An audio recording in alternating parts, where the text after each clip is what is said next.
Welcome to the USF Football Radio Show, our very first of the year. Coach Jeff Scott is with us. Later in the hour, Special Teams Coordinator Daniel DePrato and also linebacker Dwayne Boyles. Sam Barrington joins us as well as we prepare for the Bulls and Citadel coming up on Saturday at Raymond James Stadium. Coach, I don't want to say we made it yet, but we're pretty close. Absolutely. Just to be in game week is a huge accomplishment from maybe where we've been a few months ago. And, that's really what, I've told our players from the very beginning since we started, back in July and then got into fall camp in August that, hey, enjoy every day because tomorrow's not promised. And, I told our guys today in our team meeting, there's a lot of players and teams across the country, in the Big Ten and Pac-12 that they would love to be in game week and going out to practice today and prepare. And, we should be very, blessed and honored that we get an opportunity to compete and to play. And, it's been a long off season and it's been definitely some challenges, but I'm really pleased with our young men and the way that they've persevered and really have adapted to what we've needed to do, during this COVID phase, and definitely looking forward to Saturday night. Coach, if you had to define these past few months using one word, what would it be and why? I would probably say challenge. It's been a challenge, and anytime that you go through a challenge, you get uncomfortable. It creates change, and it creates growth. And I think that's what we needed as a football team. We needed, to have some growth and some change in maybe the way that we did things. And I think as a coach, typically you don't face the challenges until you get into a season, right? And you face that adversity, and that's when you learn the most about your players. That's when you learn the most about your staff. And, I got an entirely new team and new staff. And so I think we're getting a little head start on the field in the fact that we're able to learn a lot about our guys. And I have seen that. I feel like our guys really embraced the challenge that was in front of us and that we're still experiencing. We'll have all season long. And I definitely saw some change and some growth from the uncomfortable stages that we face through this challenge. Do you find yourself valuing things more? I mean, even the somewhat mundane day-to-day stuff, you miss it when it's not there. Absolutely, and that's easy to say that we take things for granted, but I mean, there's no doubt. I think for the players and coaches to be excited about going out, in the heat and 2 hour practice, that's been a different deal because there's been times where we have not been able to do that. And also for me, I think it's just to appreciate being able to be in front of your team every day in person, right? We all, have done the Zoom and Microsoft Teams and we'll continue to have to do that from time to time. But to actually be able to see each other in person and be around the guys every day, that's probably what I would say that I've noticed and appreciated the most after, being gone from them for several months. Coach, at one point in time, it's on the news, it's everywhere around us. We might not play this year, right?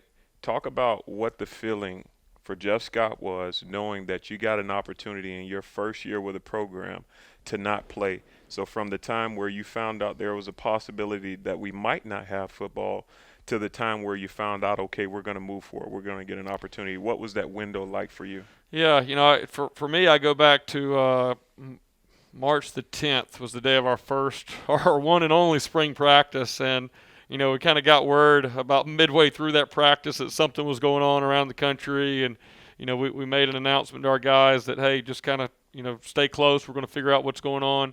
And I believe maybe the next night is the night that the NBA shut down, and we were supposed to practice, scheduled to practice that next morning on Thursday, March the 12th. And we called everybody in a team meeting and told them we don't know exactly what's going on, but there's something going around. we're going to go ahead and send everybody home for spring break, plan to bring you back on time and pick back up. And so literally from that point, we thought that this thing was just a little 2-week bump in the road. And then over spring break, it became very apparent that we were dealing with something that, was truly much bigger. And there was a lot of unknowns. And so I think me personally, for the first month and a half, I just kind of, I'm a very positive person, and that's just kind of the way that I've always tried to think and tried to lead from a positive perspective as much as I can. And so maybe for the first month and a half, I just kind of thought it's one of these things we're going to just close our eyes and hold our breath and hold our nose, and we're going to wake up and it's going to be gone. And after about a month and a half, 2 months, reality started sitting in that, this thing's going to be here for a while. And so now it immediately kind of changed in my mind, how do we approach it with our players and prepare them for, we don't know. There's a lot of unknowns out there. And so to me, I really didn't think as much about myself and about first year not being able to play. It really was, you immediately go into, you're leading a program. You got to lead a group of young men and a coaching staff as well. And if you as the head coach, there's no doubt, I had questions and concerns and worries and all that. I was just thinking, imagine what our players at 18, 19, 20 years old, they're all at home. What are they thinking? So I needed to be able to lead for our team and really kind of paint the picture and very honest and transparent about where we are. There are no promises, but all we can do is control the controllables, the things that we have in front of us, and that's our attitude and that's our approach to every day. And as it kind of went, obviously there's a lot of concerns whether we were going to get to play this year or not. And I just chose to be positive and say if there's a way from the very beginning. It really, there's 2 goals and continues today. Number 1 goal is to keep our young men, our players, our coaches, our staff, everybody around the program safe and healthy. And that truly is our number 1 goal. The number 2 goal is how can we play football this year, right? And so how can we accomplish both of those goals? Well, in order to do that, there's a lot of sacrifices and discipline, that have to go on for our coaches and for our players. And so that was really where our mindset is. But now to truly be in game week and feel optimistic, we're going to get a chance to kick it off Saturday night. It is a great feeling, and one I know our kids are fired up about. 6 months into this thing, you are still kind of at the mercy of the most recent testing results. So you talked this week about changing the style of practice a little bit, about getting multiple guys ready, trying to keep them healthy, but also going deep into your roster to make sure the game plan is understood and guys are ready. And this is a whole new frontier.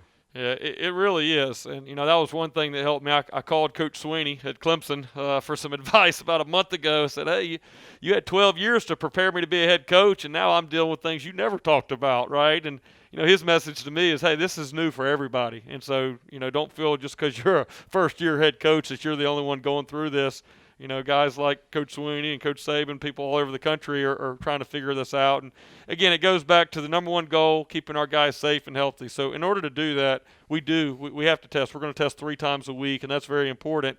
And then also we have to respond to those tests. If we do have a positive, we have a great training staff here with Steve Walls and Yuri and Dr. Corus and USF Health. I can't say enough about the help that we have got from those people here on campus that have really stepped up big for us in the testing. But, if we do have a positive, then they have to go do the contact tracing and figure out who may have been in close contacts, and we have to pull them out. And, that could happen as late as Friday whenever we get the latest test results the day before the game, and then also Saturday morning. If we have a young man that wakes up and is having symptoms, then, we're going to hold him out, and also his roommate, whoever he stayed with the night before, is going to be held out, and potentially his roommates that he lives with off campus are going to be held out. And so as a coach and as a player, it really is even though that's a very difficult situation that you feel bad for those young men, but as a coach and a player, it's also a good there's a good quality to that everybody needs to be ready. In the past, it's been like, okay, you're on the scout team, right? You're a freshman, you're on the scout team, you're not going to play. Well, now everybody could be playing. Everybody could be starting by the end of the week. And so in order to do that, we did have to change the way that we practice. So we don't have traditional scout teams where the freshmen or walk-ons just go over there and they're the look team all week.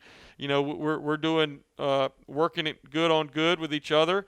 And really that's so that everyone on the team, on the offensive side of the ball, everybody from the freshman walk-on, offensive guard, he needs to know the game plan and be prepared in case he's told, Friday afternoon that he's going to be playing.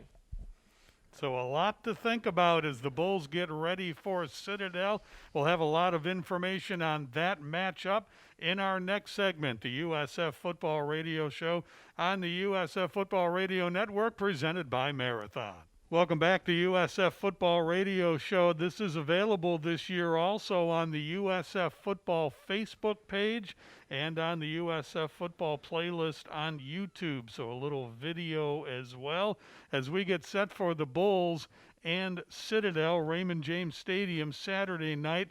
Want to make sure you got the start time change. This will be a 7 o'clock kickoff. That means our radio coverage begins at 5:30 on USF Bulls Unlimited, 6 o'clock on AM 1250 WHNZ. Coach, this was a this week change on the start time, but an opportunity to get a little bit cooler weather and hopefully a little bit better conditions out there. Yeah, absolutely. I know talking to our players, there's not many times that you get an opportunity to set your game time, but with this first game, we did have the flexibility to do that. And hearing from some of our leadership, they were wanting a night game, and I said, hey, I'm willing to take that and see if we can get that done. And also, it just makes sense right now with the heat that we have down here in this area. And, multiple teams playing a lot of guys in different positions and those type of things. And so I'm looking forward to my first game as a USF Bull in Ray J at night. Coach, just to take a step back, you were challenged tremendously, obviously, with COVID, but then you hit this period of time where our country was experiencing so much unjust and so much, and still to this day I can't find a word for it. What did it mean to you to have an opportunity to lead a decent group of young men into what we're dealing with now in the social climate of America? Yeah, that's probably been had a bigger impact on myself and our team than COVID has during this time. Obviously, COVID gets a lot of the attention, and we understand why. But I think for what our young men in our locker room, we have a lot of young men in our locker room and coaches on our coaching staff that are hurting more by some of the things that are going on from a social injustice perspective than from COVID. And I'd like to say that I could get up here and have all the answers. And I think as a coach, you want to have answers for your players, right? For things maybe that happen in a game or in a practice, you want to be right there to have the answer. And then even things off the field, that young men are going to go through at this age in their life. You want to be able to give them some counsel. And, this is one of those difficult situations where it was really best for me just to stop and listen to our young men and listen to coaches on our staff. We've had a lot of very strong, powerful team meetings and leadership meetings, staff meetings, these type of things. And probably what I'm most proud of during this difficult time is to see the players take some initiative and basically say, hey, enough is enough. And, we can talk about it, but, Coach, we want to find some actions that we can actually do to try to have an impact on this rather than just have a team meeting, talk about it, and move on. And, there's been multiple situations, but, going back to KJ Sales, one of our leaders, very quickly getting the unity walk together. And, that was a powerful moment for our team. We had a lot of the leadership and other student athletes from university. There's people from the Tampa Bay Lightning from their leadership that chose to be a part of that walk, Titus O'Neil. And so just the whole thing, that was really kind of kicked it off. And then really from there, we had several meetings with our players and and they've been doing things that they'll be kind of unveiling here over the next few weeks as we get ready to go play. That are kind of part of those action steps. But I've been very proud of how those guys have responded to such a difficult and disappointing situation. It also seems like this has been a blessing for you because you take a look at the dynamic of the first few weeks of a season for a first-year coach, and he needs that time to get in his team to experience that adversity. But look how much adversity you all have experienced this offseason. How much of an identity off the field do you feel like your team has kind of formulated? Yeah, that's a great observation and a great question. And you learn a lot about each other. Again, when it's 72 and partly cloudy and everything's going well, you don't know a whole lot about each other because it's easy. But it's during those difficult times that, number one, you learn about each other, and number two, you start learning how to come closer together as a team. And just one of my observations after talking to a lot of players, whenever I first got here, is that there was a need and a desire among the players on the team to become closer as brothers and as more of a family type unit. And maybe in the past it's been a little bit divided with a few positions or whatever's going on. And so that was ultimately a goal. You'd hate to have to go through some of the things that we've been facing to get there, but that definitely has been one of the silver linings is, we probably are in a better position closer as a team because we've been forced to face some of that adversity before the season has ever started. Well, Coach, let's talk about Saturday's game. The Citadel coming to town. This is their first visit to Raymond James since the first ever USF game in that facility. And they are an option team, and they look a little bit relentless when you watch what they do. They executed very well. This is a late game that came together when the schedule was starting to move around a little bit. You made the point in one of your press conferences, we chose these guys. Doesn't mean it's easy or going to be easy, but this was a calculated choice for this game. Yeah, it's a great challenge. And, before I talk about the Citadel, I really just want to give a special shout out to Michael Kelly and Ulander Wells, one of our assistant athletic directors. Both of them worked tirelessly for about 3.5 weeks to replace some of our games that were canceled. And it was a lot harder than people maybe think that it is. These games many times are scheduled out, 10 to 12 to 15 years in advance. And so to try to get something together within a month is very difficult. It would have been very easy just to say, well, our first 3 games are canceled. We'll wait and play against FAU and play 10 games. But it was very important to us to be able to play.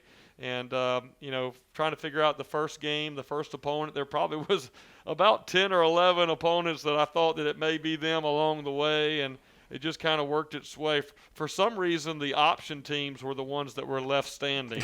Nobody wanted them, huh? Yeah, I'm trying to figure that they were willing to come play for free. But, as these discussions, obviously, Michael Kelly and Ulander would keep myself informed and talk through these things. And at the end of the day, I think, big picture wise, we have a goal of winning a conference championship, doing something that has yet to be done in our program's history. And in order to win this conference, you're going to have to beat Navy. It's very similar to the time that I was at Clemson and we had Georgia Tech as one of our cross-conference rivals that we were going to play every year, and they were running that option, and you weren't going to win the league without beating Georgia Tech with the option. And so, we came to a decision that, this will be great experience for our team to go ahead. We've got a coaching staff also that maybe haven't coached against the option in recent years. And so to take a couple weeks to really prepare for the option was something I think that could be beneficial for us down the road when we get ready for Navy. We're not starting from scratch. But there's no doubt the Citadel is a dangerous opponent. I showed our team last week some clips of the Citadel beating South Carolina a few years back, of their game at Alabama 2 years ago. It was 10-10 at halftime, and one of the great parts of that clip of the highlights that I showed them is the announcers, whenever Citadel scored, the announcer says, well, this is the first points that the Alabama defense has given up in 11 quarters. and Coach Saban sitting there trying to explain why they haven't had the ball and the difficulties. And then obviously last year, them beating Georgia Tech. So, this team is very dangerous. And, it's one of those that if you're not prepared for it, you can get embarrassed. And it really comes down to eye discipline and everybody doing their job, which are great things that you want for your defense, right? You want everybody to understand the importance of doing their job, and it's a big challenge right out the gate. But it's a challenging year, and to go to where we want to go as a program this season and moving on in the future, you're not going to get there by trying to dodge challenging schemes or challenging teams. You got to embrace it. You got to take it, head on, and you got to work your way through it and grow through that. So I'm looking forward to it. It's going to be really interesting. A fun fact that many people don't know is my dad's first college job was as a graduate assistant at the Citadel. And so my first game that I went to, college game, I was 2 years old, was at the Citadel. So I got a lot of respect for them and their program. They've done a great job in the past, and I know they'll give us a great game Saturday night.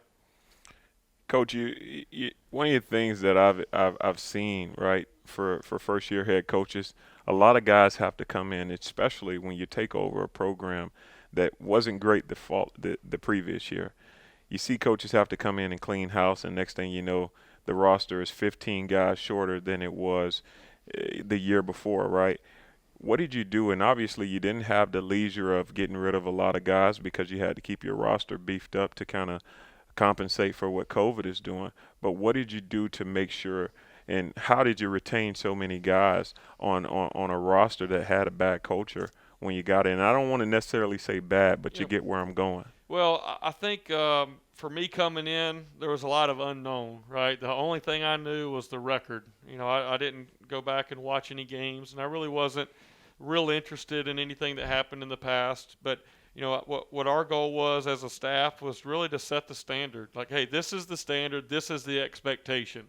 And if you're going to be a part of the program, you got to meet that. And what I was able to find out really soon within the first 2 months is that there was the majority of the team that, these young men, they want discipline. They want structure.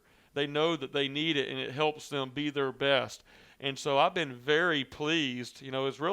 It's not my decision whether they're going to make it or not. It's truly their decision. Hey, this is the standard. We're not asking for people to be perfect, but there is an expectation of being the best in every area of your life, academically, on the practice field, out in the community.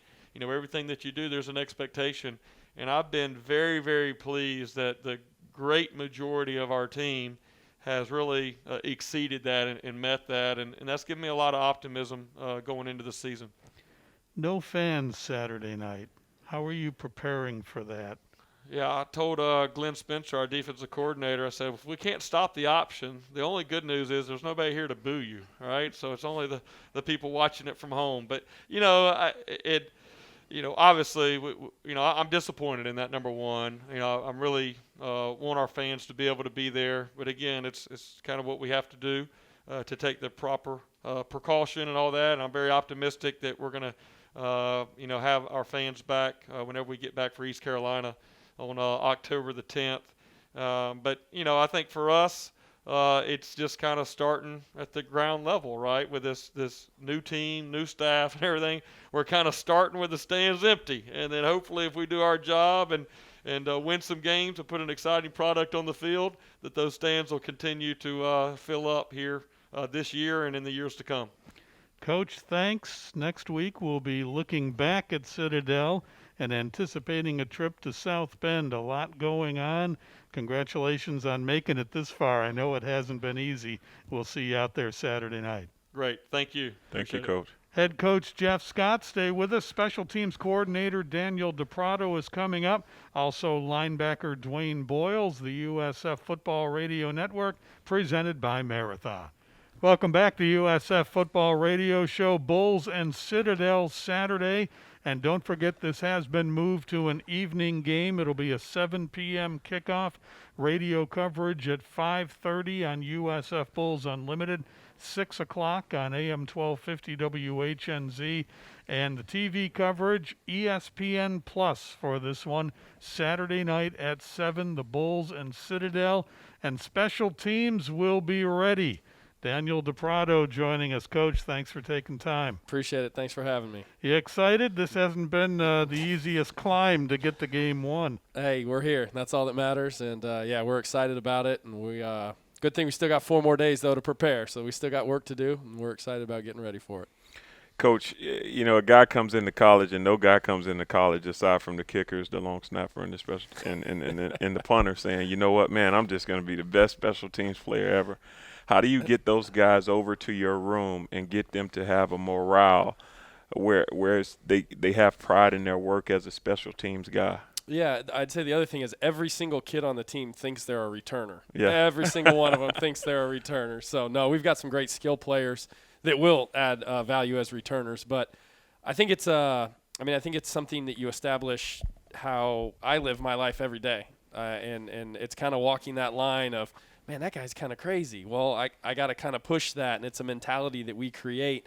But I think it's also explaining how important special teams are. They're not a third of the game, and we're very open about that. It's a fifth of the plays, roughly, throughout the course of a game. It's 1/5. But when you look at the yardage throughout the course of a game, it's roughly 50% of the yards covered in a game. So getting our guys to understand how important each one of those plays are. It's a one-play deal. We're going to transition the next play. It's all special teams, and we're off. We only get one shot.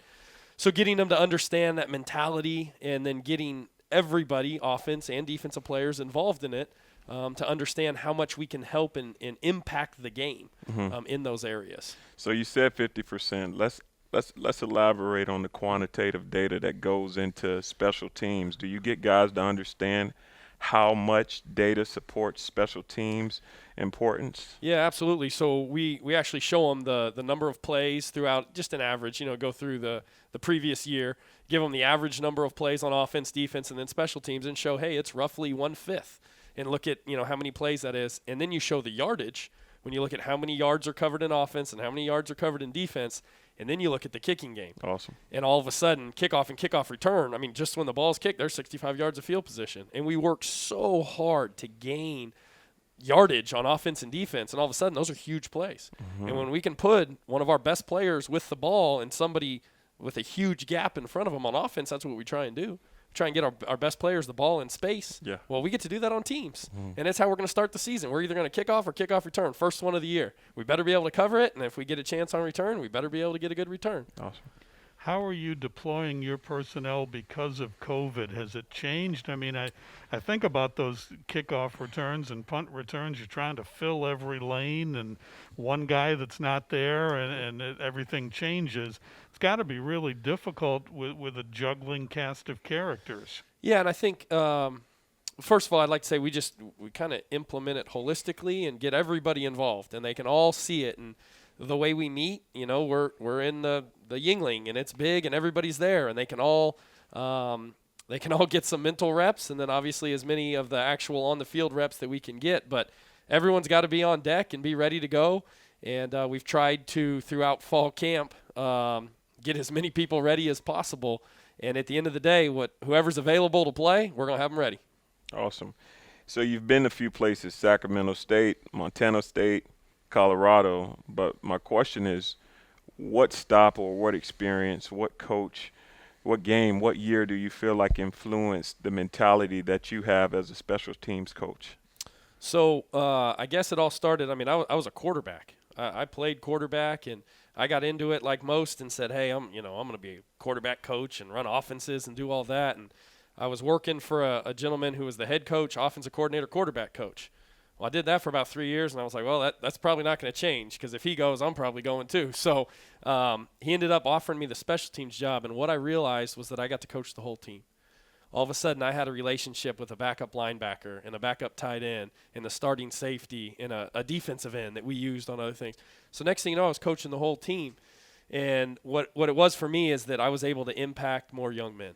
And all of a sudden, I got to be a part of their lives. And maybe it was just one play. It literally might have been on punt safe or field goal block or whatever it may have been.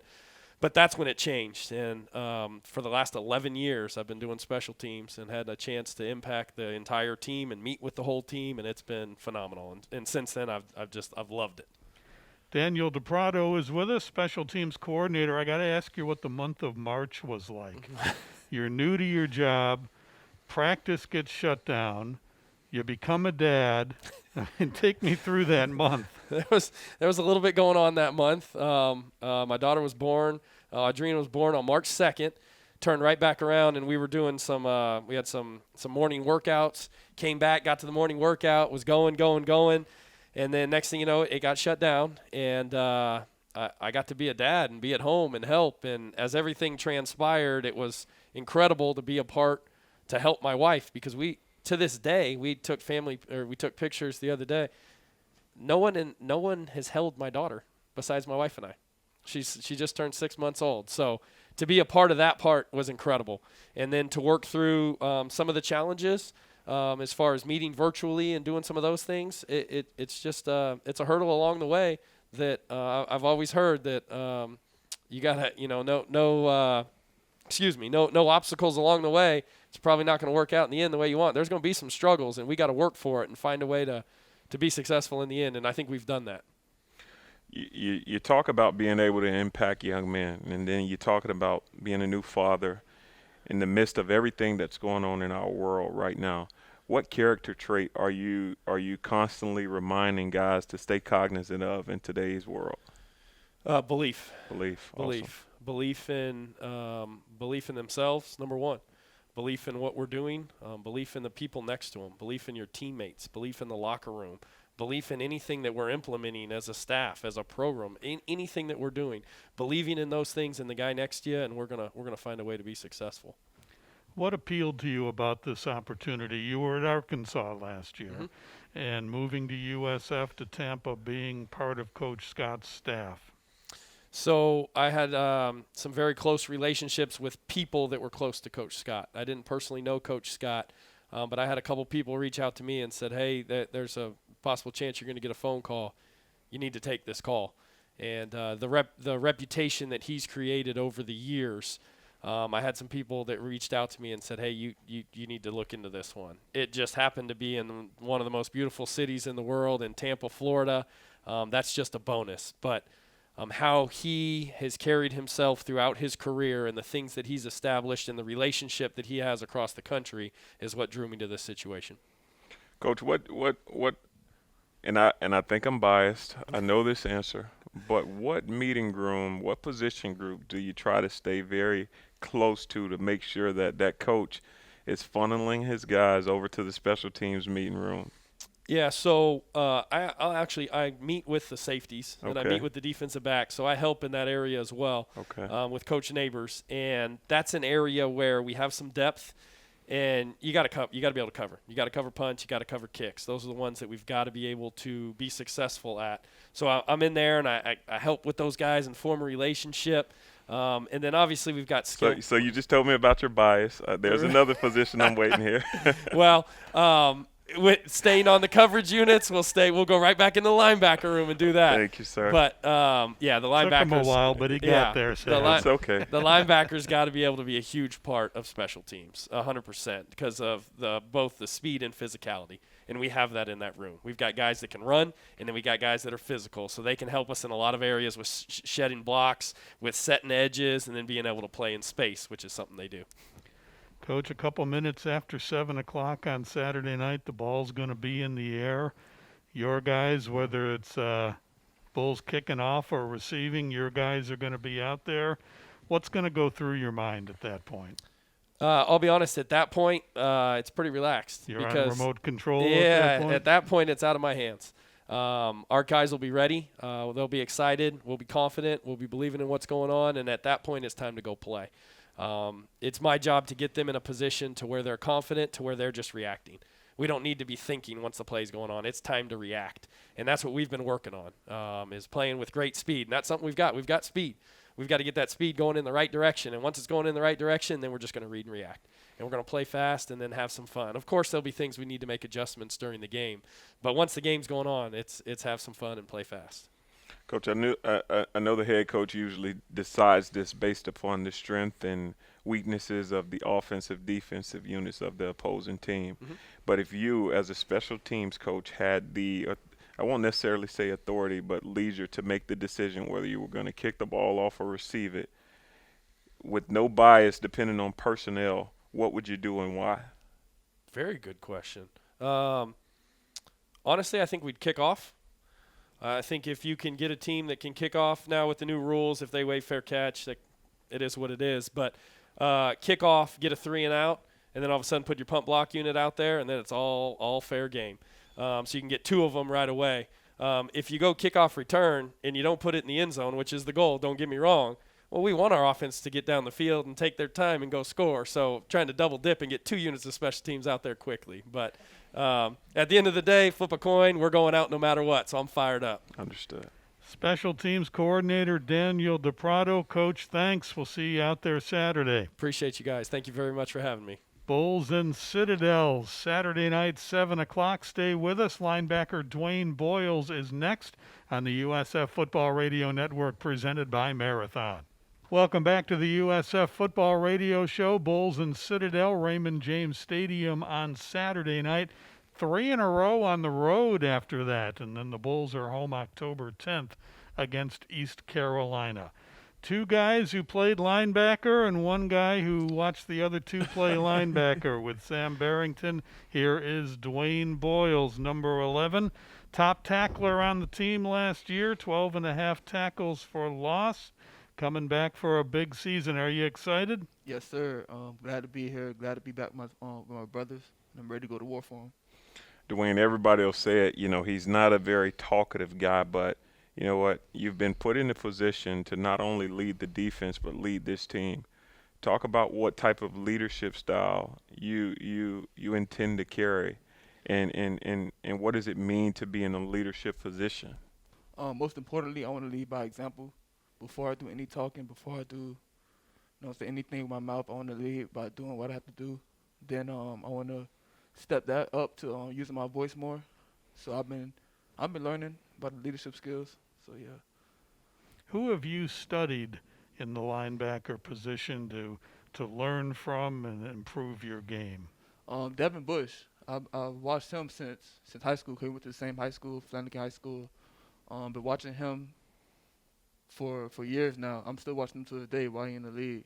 And I text him here and there. I text his dad too. They both give me good advice to help bring my game along.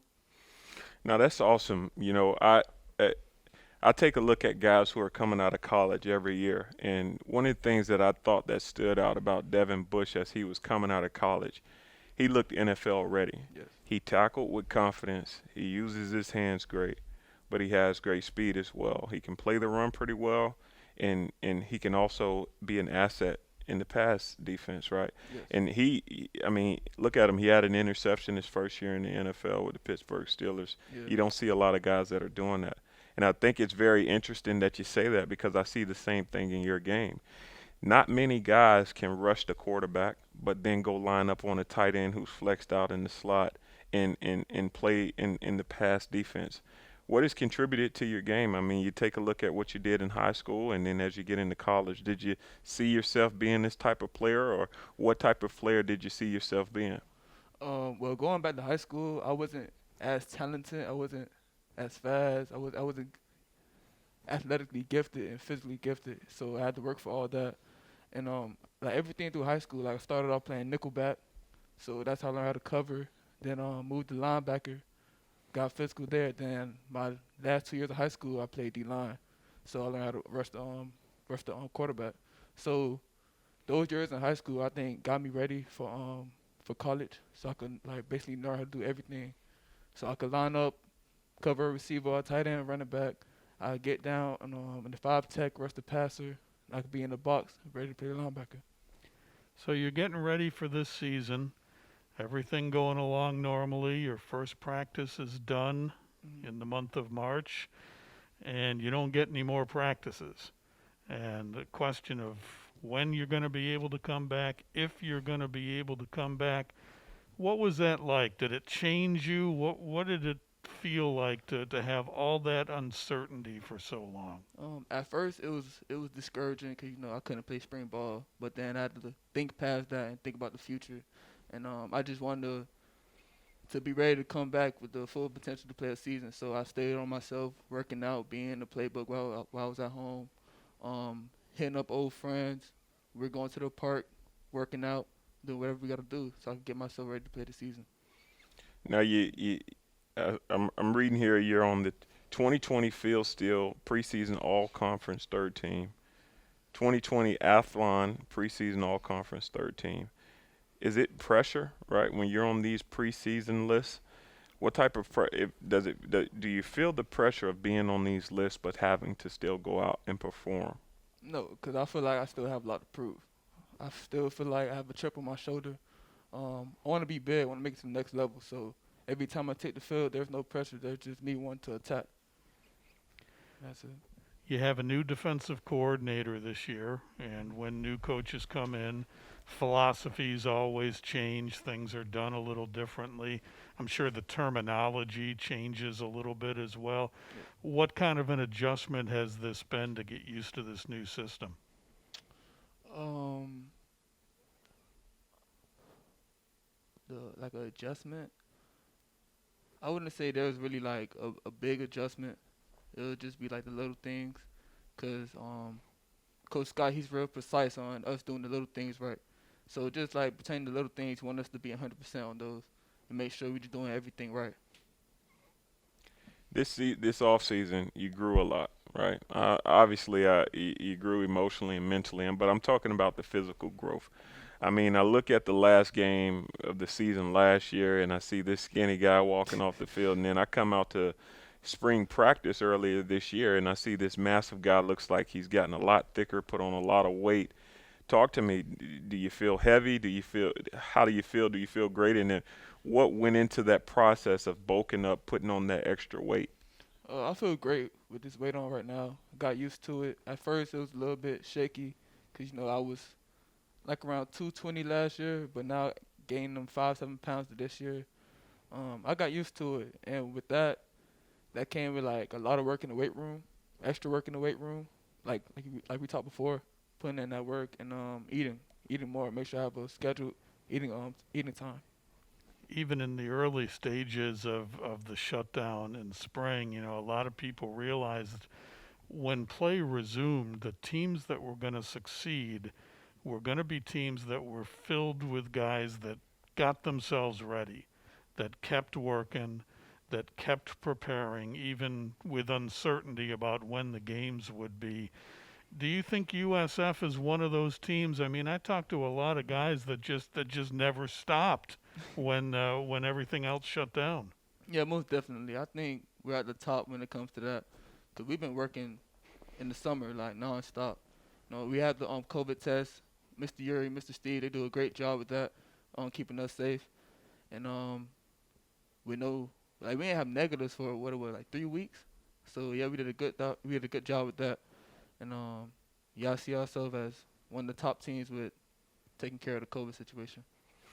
Now we talked about your leadership on the field, but what has it been like to have the opportunity to work with guys like KJ Sales, Jordan McLeod, and get out in the community and lead this team with everything going on in the country? Obviously, you're a black man. Has it been a challenge? What has it been like for you? It's been really sad to see what's really going on in the world. And listening to KJ has really taught me a lot. He really has. And I try to take those skills that he taught me and put it into my personal life. I also try to teach it to the younger guys on the team, the freshmen, the sophomore that's coming up, that's going to lead this team once I'm gone. So. Do you feel like it's given the team an opportunity to get much closer? Yes. And if it has, you said yes, if it has, do you feel like that correlates and translates to on-the-field success? Yes. One of the big things Coach Spencer talked about is everyone having a love for each other. And with all this going on, it just brings us closer. And I believe when we take the field, there won't be no individuals on the team. It'll just be one heartbeat, one team, one heartbeat. Yeah, that's what I believe. As an alumni, I'm very happy to hear that because a lot of the country is being divided, but it's good to see, and I think it's powerful, and it shows you what football is all about at times, because you can get away from what's going on in the world, and you got brothers that might not look like you, but you guys are fighting towards the same destiny, fighting towards the same goal, and you guys can use a common interest and come together. So I think that's very beautiful, and I'm happy to hear that. Thank you. Thank you. Dwayne Boyle, Saturday night against Citadel. He will be there at the heart of the Bulls defense. Yes, sir. Thanks a lot for taking time for us Thank you today. for having me. I appreciate it. All right, stay with us. More to come. Sam and I back to wrap things up after this on the USF Football Radio Network, presented by Marathon. Welcome back to USF Football Radio Show. Bulls and Citadel Saturday night. USF fans, students, season ticket members, we can't tell you how much we're going to miss you on Saturday night. We're looking forward to the day when we can all be in the stadium together again, but Saturday night it'll be just players and the staff and a few other people that are doing their jobs there, Sam. It's one of the many things that make this game so hard to predict on Saturday night. There's so many variables that we normally don't have. It's hard to look and say we know what's going to happen, because we don't. Right. I honestly believe it's the challenge not only for the players, for the coaches, for the leadership of the university, but everybody who's connected to the world of football. Everybody's life has changed as it relates to the game. Even the analysts, even people like me, myself, and you, Jim. I mean, it's a difference not having the opportunity to feel the game vibe. As a whole, it's going to be a challenge. But what I know is the team who's gone out and the team who's innovated during these times is going to be the team who prevails. And like Coach Scott alluded to earlier, you have a sneaky opponent like Citadel. I mean, I remember my first game at USF. I believe we opened up with Wofford. And you would have thought that we were playing USC by the way we prepared, because these triple option teams are serious. You don't have the crowd effect, so they don't get that home team advantage. So it's definitely going to be a challenge for this Jeff Scott team. Pressure on the offense. You got to make your possessions count. Don't know how long you'll have the ball or how many times if the defense has trouble getting off the field against a run-oriented team. Right, I'd like to agree. And then, I know it's probably a goal for Jeff Scott to potentially get multiple quarterbacks in the game, but and you get an opponent like the Citadel where you expect to get that done, but that's not a promise for Jeff Scott this weekend. And the first team units on both sides of the ball, DePrado's units and special teams, they're going to have to come out, and they're going to have to make every play count, because again, like we said, you don't know what you're going to get out of this Citadel team. They're fired up. They probably didn't know if they were going to get ball, and then you get an opportunity to come into a city like Tampa, play in a professional stadium against a team with a new head coach. You can best believe that they think they have an opportunity this weekend. Lots of questions right now, lots of answers next week after we go through week 1 at Raymond James Stadium. Thanks for joining us. See you next week on the USF Football Radio Network, presented by Marathon.